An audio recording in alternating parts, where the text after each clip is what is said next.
Kuwait விமான நிலையம் மீது ஈரான் தாக்குதல், விமான சேவைகள் இடைநிறுத்தம். தொடரும் சவால்கள், நாட்டை முன்னெடுத்து செல்வோம் என தேசிய மக்கள் சக்தி உறுதி. யாழ் பல்கலைக்கழக மாணவர்களுக்கு இந்திய அரசின் புலமை பரிசில் வழங்கி வைப்பு. செம்மணி அகழ்வுகள் தீவிரம், 14வது நாளாக இன்றும் முன்னெடுப்பு. அரசியல் தீர்வுக்காக ஒன்றாக போராடுவோம், யாழில் கவன ஈர்ப்பு பேரணி. துர்கா லட்சுமி வீடியோ கால் ஜோதிடம். எந்த பிரச்சனையாக இருந்தாலும் வீடியோ கால் மூலம் சரி செய்யப்படும். அனைத்து பிரச்சனைகளுக்கும் 11 நாட்களில் தீர்வு. குவைத் சர்வதேச விமான நிலையத்தை இலக்கு வைத்து ஈரான் ட்ரோன் மற்றும் ஏவுகணை தாக்குதல்களை நடத்தியுள்ளதாக சர்வதேச ஊடகங்கள் செய்தி வெளியிட்டுள்ளன. இன்று அதிகாலை நடத்தப்பட்ட இந்த தாக்குதல்களில் சிலர் காயமடைந்துள்ளதாக தெரிவிக்கப்படுகின்றது. இந்த நிலையில் தற்போது விமான நிலையம் மூடப்பட்டுள்ளதுடன் குறித்த விமான நிலையத்திற்கு வருகை தந்த விமானங்களும் வேறு இடங்களுக்கு திருப்பிவிடப்பட்டுள்ளதாக குறிப்பிடப்படுகின்றது. இந்த தாக்குதல் காரணமாக விமான நிலையத்தின் T1 முனையக கட்டடத்திற்கு கடும் சேதம் ஏற்பட்டுள்ளதாக பொது சிவில் விமான போக்குவரத்து அதிகார சபையை மேற்கோள் காட்டி அந்நாட்டு ஊடகம் ஒன்று தெரிவித்துள்ளது. எந்த சவால்கள் வந்தாலும் முகம் கொடுத்து நாட்டை முன்னெடுத்து செல்வோம் என வெளிநாட்டு வேலைவாய்ப்பு மற்றும் வெளிவிவகார பிரதி அமைச்சர் அருண் ஹேமச்சந்திர தெரிவித்தார்.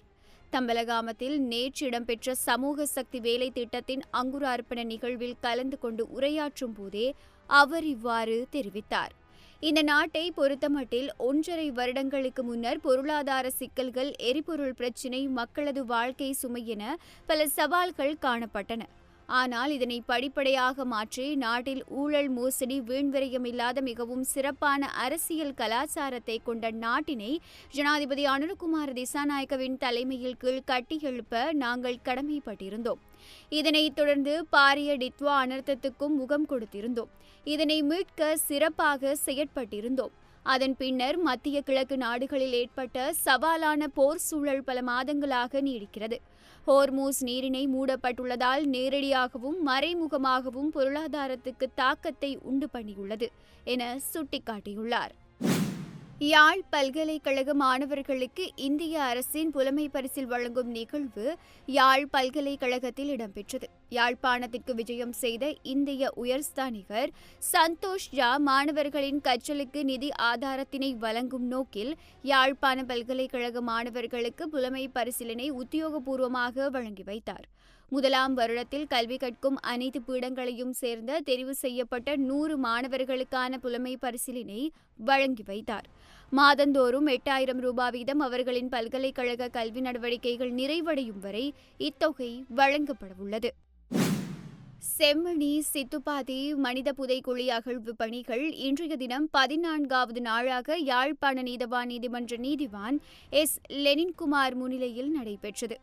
இன்றுடன் 270 மனித எண்புக்கூட்டு தொகுதிகள் அடையாளம் காணப்பட்டுள்ளன.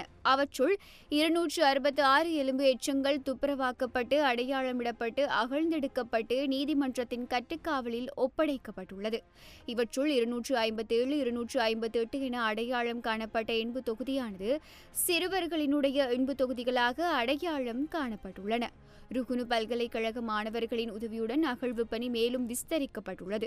மேலும் கழுத்தில் கட்டப்படும் தாயத்து போன்ற தகடு ஒன்றும் சான்று பொருளாக இனங்காணப்பட்டுள்ளது. யுத்தம் முடிவடைந்து 17 வருடங்கள் அனைவரும் ஏற்றுக்கொள்ளும் அரசியல் தீர்வுக்காக ஒன்றாக போராடுவோம் எனும் தொனிப்பொருளில் சமூக நீதிக்கான வெகுஜன அமைப்பு சம உரிமை இயக்கம் இன்றைய தினம் யாழ்ப்பாணத்தில் கவன ஈர்ப்பு பேரணியில் ஈடுபட்டது. யாழ்ப்பாணம் முட்டாஸ் கடை சந்தியில் ஆரம்பமான இந்த பேரணி சத்திர சந்தியை சென்றடைந்து அங்கிருந்து வைத்தியசாலை வீதியூடாக வேம்படி சந்தியை சென்று அங்கிருந்து தந்தை செல்வா கலையரங்கில் நிறைவடைந்தது.